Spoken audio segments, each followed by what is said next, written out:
I'd lost my boyfriend and didn't care about my job, and there was no reason to go back to Paris. I didn't own anything besides books, and Marc could keep those if he wanted to. It was sunny and warm, and the sky was a sharp, cartoony blue compared to the wet clay skies of Paris.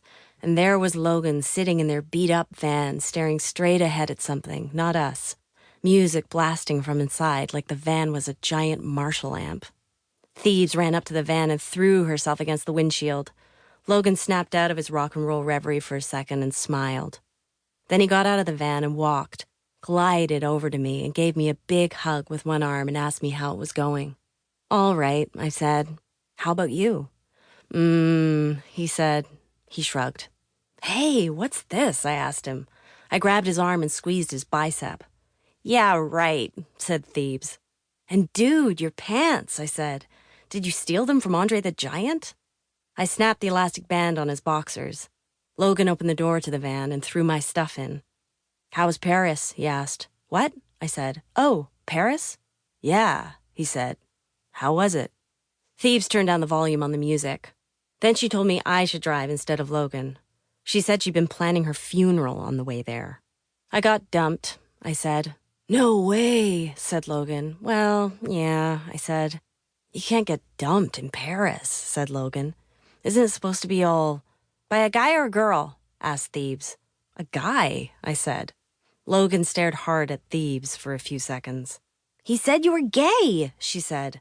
"No, I didn't," said Logan. "You totally did," said Thebes. "Okay, Thebes, listen," said Logan. "I didn't..." "Hey," I said. "It's okay. It really doesn't matter, really." But it was a guy.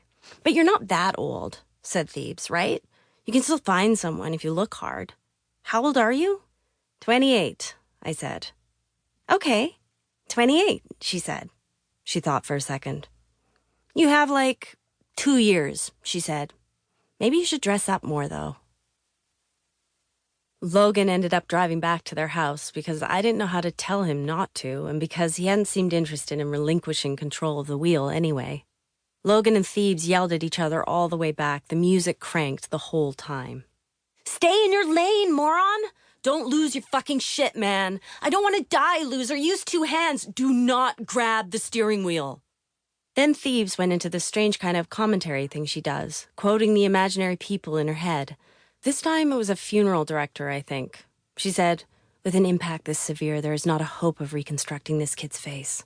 She banged the back window with her fist. "What was that?" I asked her. "The lid of my coffin slamming down," she said. "Closed casket. I'll be unrecognizable anyway." It was great to see the kids again. They'd changed a bit, especially Logan. He was a young man now, not a child. More on his mind, maybe, but with less compulsion to share it. Thebes was more manic than the last time I'd seen her. I knew what that was about. It's hard not to get a little hysterical when you're trying desperately to keep somebody you love alive, especially when the person you're trying to save is ambivalent about being saved. Thebes reminded me of myself when I was her age, rushing home from school ahead of Min so I could create the right vibe, a mood of happiness and fun that would sustain her for another day. Or so I thought. I'd mentally rehearse what I thought were amusing anecdotes to entertain her, make her laugh. I didn't know then that all my ridiculous efforts only brought her further down. Sometimes she would laugh or applaud half-heartedly, but it was always with an expression that said, "Yeah, whatever, Hattie. Nice try. But everything is bullshit." My birth triggered a seismic shift in my sister's life. The day I was born, she put her dress on backwards and ran away towards a brighter future, or possibly towards a brighter past. Our parents found her in a tree next door. Had she been planning to jump? She's been doing that ever since, traveling in 2 opposite directions at once, towards infancy and death. I don't know exactly what it was about me. By all accounts, before I existed, Min was a normal little girl. Normal enough. She could pick a direction and stick with it. Our family photo albums are filled halfway with shots of Min laughing and smiling and enjoying life. And then, suddenly, I'm in the picture and Min's joy evaporates.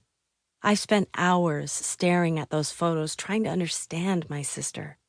Even in the ones in which I don't appear, it's easy to see.